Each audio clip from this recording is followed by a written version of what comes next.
Le Seigneur soit avec vous. Évangile de Jésus-Christ selon saint Luc.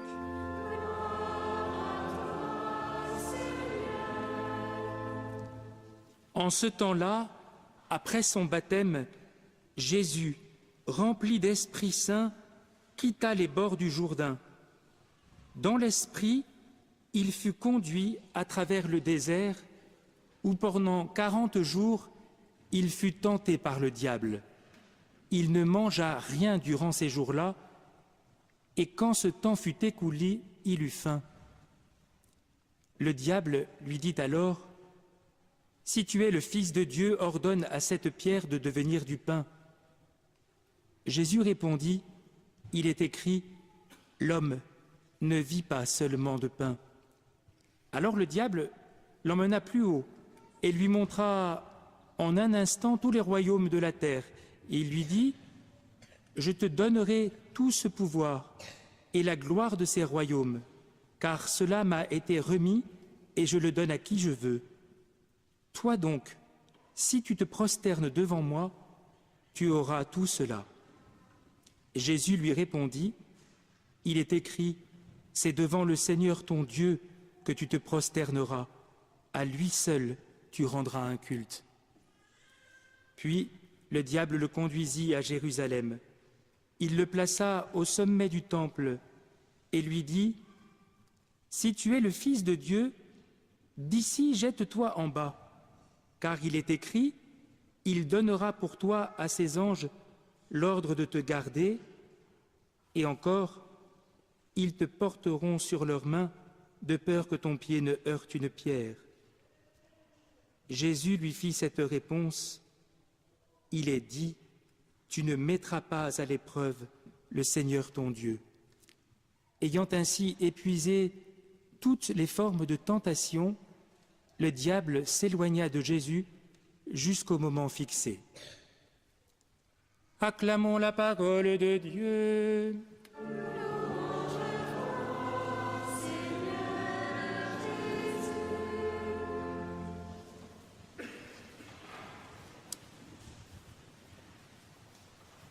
Jésus fut tenté. Jésus n'est pas au-dessus de la condition humaine. Jésus épouse en tout cette condition, excepté le péché, nous dit l'Épître aux Hébreux. Mais il accepte de vivre cette situation difficile, d'être tenté de faire le mal. Et Jésus va au désert, nous dit l'évangéliste Saint Luc, juste après son baptême, avant le début de son ministère public. Il y va, conduit par l'Esprit Saint. Il y passe 40 jours, une référence explicite aux 40 ans que le peuple a passé dans le désert, car le désert est tout à la fois le lieu de la rencontre avec Dieu et en même temps, parce que l'homme y expérimente sa vulnérabilité, c'est le lieu de la tentation. C'est le lieu où l'homme risque de se détourner de Dieu. Voilà pourquoi Jésus accepte, à la suite du peuple hébreu qui a passé 40 ans dans le désert, accepte de vivre cette expérience de la tentation. Sur quoi porte-t-elle la tentation? Sur une seule réalité, la condition de fils de Dieu. Ce que le démon essaie de détruire en Jésus, comme en nous d'ailleurs, parce que c'est la même chose pour nous, ce qu'il essaie de détruire, c'est notre dignité d'enfant de Dieu. Être fils de Dieu résume d'une certaine manière notre condition humaine. Être fils de Dieu signifie que Dieu est pour nous un Père. Être fils de Dieu signifie que ceux qui nous entourent sont nos frères et nos sœurs. Être fils de Dieu signifie que chacun de nous a une dignité unique. Chacun de nous est précieux aux yeux de Dieu. Le tentateur veut en quelque sorte conduire Jésus, mais c'est aussi ce qu'il fait avec nous, veut conduire Jésus à mal vivre, mal utiliser, mal exprimer cette condition filiale. Et voilà pourquoi les tentations que Jésus connaît touchent à la manière qu'il a d'être fils de Dieu. La première tentation, elle est celle de l'avoir, puisqu'elle constitue pour Jésus la capacité de transformer des pierres en pain et donc de se nourrir, lui qui a jeûné pendant 40 jours. La tentation est, j'allais dire, facile. Il est évident que Dieu est capable de changer une pierre en pain. Mais ce n'est pas parce qu'il est capable de le faire que cela est bon. Jésus aurait la capacité de le faire, bien sûr. Mais que signifierait alors sa dignité de fils de Dieu? Une sorte de possession de tout ce qui existe, une sorte de maîtrise de la création pour son profit, pour son seul profit. Voyez, frères et sœurs, comment se profilent à l'horizon les tentations qui peuvent survenir pour nous. L'homme contemporain a conscience qu'il maîtrise de plus en plus le monde, la matière, et même la vie. Et la tentation est forte pour l'homme de ne pas s'arrêter pour réfléchir au sens de ce qu'il fait et à s'enorgueillir de cette espèce de capacité qu'il a maintenant de commander, de maîtriser, d'être plus fort que la matière, plus fort que les lois de la nature. Il y a là quelque chose de l'ordre d'une tentation très grave. Ce n'est pas parce que l'homme est capable de faire quelque chose que cela est bon. Ce n'est pas parce qu'il est capable de percer les secrets de la vie en particulier que toute manipulation de la vie dont il est capable est bonne. Jésus va répondre par 3 fois au tentateur par la parole de Dieu. Il répond à cette première tentation, l'homme ne vit pas seulement de pain. Les 3 citations de l'Écriture que Jésus adresse à l'adversaire sont tirées du livre du Deutéronome, ce livre qui rappelle à Israël les bienfaits de Dieu, la manière dont Dieu l'a conduit, l'a délivré de l'Égypte pour le conduire vers la terre promise. La deuxième tentation, c'est celle du pouvoir sur les autres, les royaumes de la terre qui seraient en un instant donnés à Jésus. Grande tentation, évidemment, de vivre la relation à l'autre comme une relation de domination, comme une capacité d'asservir l'autre pour l'utiliser à mes propres fins. Ce qui est frappant dans cette tentation, c'est que le démon révèle sa vraie nature. Il ne peut pas la cacher devant le Fils de Dieu.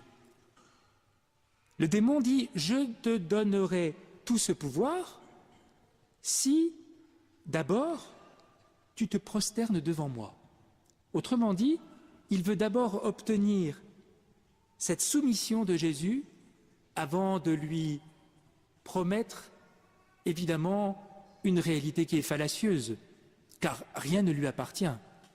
N'oublions pas que le démon est le père du mensonge. C'est comme ça que Jésus en parle. Et peut-être est-ce intéressant, frères et sœurs, à cette étape de la méditation de cet évangile, de revenir à la première lecture. La première lecture exprime le fait que le peuple est appelé à offrir les prémices de ses récoltes à Dieu. Mais pourquoi offrir les prémices des récoltes? Quel est le sens de ce geste? Non pas d'essayer d'amadouer Dieu pour obtenir de lui quelque chose, mais une manière pour le peuple de glorifier Dieu pour ce que Dieu a réalisé déjà dans son histoire. Le livre de Deutéronome est le livre de la mémoire. Dieu a commencé par donner, et c'est parce qu'il a commencé par donner tout qu'ensuite il invite le peuple à entrer dans un mystère d'alliance. Autrement dit, Dieu fait exactement le contraire de ce que le démon est en train de proposer à Jésus. Dieu commence par donner et ensuite il propose l'alliance. Le démon demande à Jésus de se soumettre avant de recevoir quelque chose. Il y a là un mensonge, il y a là une perversion qui évidemment est surmontée par Jésus, qui répond là aussi par la parole de Dieu. C'est devant le Seigneur ton Dieu que tu te prosterneras, à lui seul tu rendras un culte. On dirait que le démon a fini par comprendre qu'il aurait du mal à coincer Jésus d'une certaine manière. Et le démon va avoir recours à la parole de Dieu. Il se rend compte que c'est sur cette parole que Jésus s'appuie pour contrecarrer son action, et donc il va proposer à Jésus de se jeter du pinacle du temple, c'est-à-dire un des coins du temple qui est particulièrement élevé, qui domine la vallée du Cédron, et en lui disant « Rappelle-toi, le psaume, il donnera pour toi à ses anges l'ordre de te garder, ils te porteront sur leurs mains, de peur que ton pied ne heurte une pierre. » Piège redoutable, puisque c'est la parole de Dieu elle-même qui est utilisée pour tromper Jésus, pour le faire utiliser cette dignité qu'il a d'être enfant de Dieu, fils de Dieu, non pas pour manifester son amour du Père, son obéissance au Père, mais comme une manière de mettre Dieu, son Père, à l'épreuve. Et donc c'est la pire des tentations, la pire des perversions, non pas servir Dieu, mais se servir de Dieu. Et Jésus répond là encore par la parole de Dieu, tirée du Deutéronome, « Tu ne mettras pas à l'épreuve le Seigneur ton Dieu ». Et là, le démon se retire, et saint Luc nous dit « Il se retire ayant épuisé toute forme de tentation ». Qu'est-ce que cela veut dire? Eh bien que la tentation, quelle que soit la forme qu'elle peut prendre, touche toujours ce rapport que nous avons avec Dieu, ce rapport filial que nous avons avec Dieu. C'est toujours cela qui est en jeu dans la tentation. Et quelle que soit la forme qu'elle puisse prendre, elle veut nous conduire à, d'une certaine manière, oublier cette condition filiale et nous comporter soit en adversaire de Dieu, soit en adversaire du prochain, de celui que nous sommes appelés à aimer, soit en adversaire de nous-mêmes. Il y a une sorte de perversion radicale qui est proposée et qui, évidemment, est une manière de dire à l'homme, tu vois, tu n'es pas capable d'être ce que tu es appelé à être. Renonce-y. Pourquoi te fatiguer? Tu ne seras jamais fils de Dieu. Tu n'en es pas capable. Tu n'es pas capable d'aimer Dieu comme ton Père. Tu n'es pas capable d'aimer ton prochain comme toi-même. Tu n'es pas capable de reconnaître la dignité qui est la tienne. Cette tentation, suivant la forme qu'elle prend, peut être évidemment redoutable. Alors, quelles armes avons-nous, frères et sœurs? Jésus a accepté d'être tenté, non pas pour lui-même, mais précisément pour livrer combat pour nous, pour être de notre côté, pour nous montrer que ce combat, qui est réel, est d'une certaine manière à notre portée. Parce que la pire des choses serait de se dire que voilà, nous sommes dépassés, que nous sommes devant un adversaire qui est trop fort pour nous, Alors effectivement, cet adversaire pourrait être trop fort pour nous si nous le regardons en face. Et si nous essayons de lutter contre lui avec nos propres ressources, avec nos propres forces. Là, effectivement, nous faisons l'expérience d'être défaits. Et lorsque nous demandons à Dieu de ne pas être soumis à la tentation, cette prière, il faut que nous la fassions de manière sérieuse. C'est-à-dire que nous devons vraiment lutter contre la tentation. Et pour cela, nous devons utiliser les armes qui nous sont offertes. Pas celles que nous utilisons habituellement et qui se révèlent inefficaces dans ce combat. Il ne faut pas jouer au plus fort avec l'adversaire. Il faut au contraire accepter de tout recevoir de Dieu pour pouvoir contrecarrer ce qu'il nous propose. Et c'est le sens de la méditation de la parole de Dieu. Si Jésus répond à l'adversaire par la parole de Dieu, c'est parce que cette parole est la meilleure manière de contrecarrer les attaques du démon. Pourquoi? Parce que cette parole est vérité. Parce que cette parole nous dit tout à la fois la grandeur du projet de Dieu, la grandeur de la dignité de l'homme. Cette parole, d'une certaine manière, est là pour nous manifester le prix que nous avons aux yeux de Dieu. Et il faut s'appuyer sur la parole de Dieu. Nous avons entendu le psaume tout à l'heure. Quand je me tiens sous l'abri du Très-Haut et repose à l'ombre du Puissant, je dis au Seigneur mon refuge, mon rempart, mon Dieu dont je suis sûr. Une telle parole, frères et sœurs, est déjà un remède. Face à la tentation, il faut se réfugier à l'ombre du Puissant. Face à la tentation, il faut accepter que notre seul refuge, notre seul rempart, ce soit Dieu. Et peut-être avons-nous du mal à accepter, c'est probablement notre orgueil, que Dieu soit à nos côtés pour lutter contre l'esprit du mal.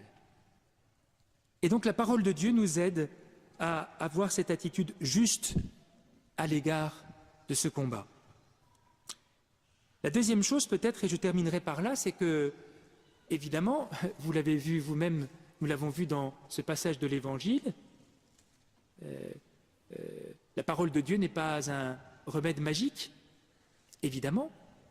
Elle suppose d'être accueillie, elle suppose d'être profondément méditée pour transformer notre cœur. Vous avez conscience que lorsque nous écoutons la parole de Dieu, elle agit en nous. Parfois, elle nous révèle ce qu'il y a de mauvais en nous. Elle révèle les progrès que nous sommes appelés à vivre. Et saint Paul, dans l'Épître aux Romains, nous le rappelle, en citant d'ailleurs le Deutéronome, « Tout près de toi est la parole, elle est dans ta bouche et dans ton cœur. » Cette parole, elle nous travaille, et c'est bon signe.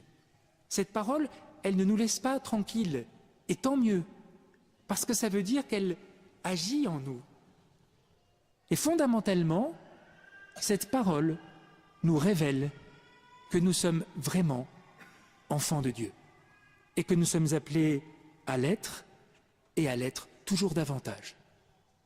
Alors face à la tentation, il ne s'agit pas d'affronter de face celui qui veut nous faire tomber, il s'agit de faire confiance à Dieu qui nous regarde avec bienveillance, avec amour, avec miséricorde. Le meilleur rempart contre la tentation, c'est de se rappeler que Dieu est riche en miséricorde, qu'il ne cesse de se pencher sur nous, qu'il nous rejoint dans notre épreuve, qu'il est là pour nous faire comprendre que notre vie a du prix à ses yeux. Quel bonheur de savoir que notre vie est belle sous le regard de Dieu, que nous n'avons pas à craindre celui qui veut nous en détourner, que nous n'avons pas à redouter celui qui veut nous convaincre que nous sommes nuls, que nous ne valons rien, que nous ne méritons pas d'être aimés de Dieu. Laissons cela de côté. Tout ça n'est que baliverne, tout cela n'est que mensonge. La vérité, c'est que Dieu nous aime. La vérité, c'est qu'il est là. La vérité, c'est que le combat qu'il nous amène à vivre avec lui, c'est un combat pour la vie, pour la dignité, pour la grandeur. Voilà pourquoi Dieu est toujours dans une attitude de création par rapport à nous. Son regard ne nous voit pas tels que nous sommes, mais tels que nous serons. Dieu ouvre pour nous un avenir. Dieu espère en nous. Ce n'est pas pour rien qu'il a mis sur notre route la Vierge Marie. C'est encore une manière pour Dieu d'exprimer sa compassion, sa tendresse à notre égard. Vous savez que dans la tradition biblique, la femme a le pouvoir d'écraser la tête du serpent. Ayons confiance dans l'intercession de Marie, dans ce combat que nous avons à mener. N'ayons pas peur de ce combat.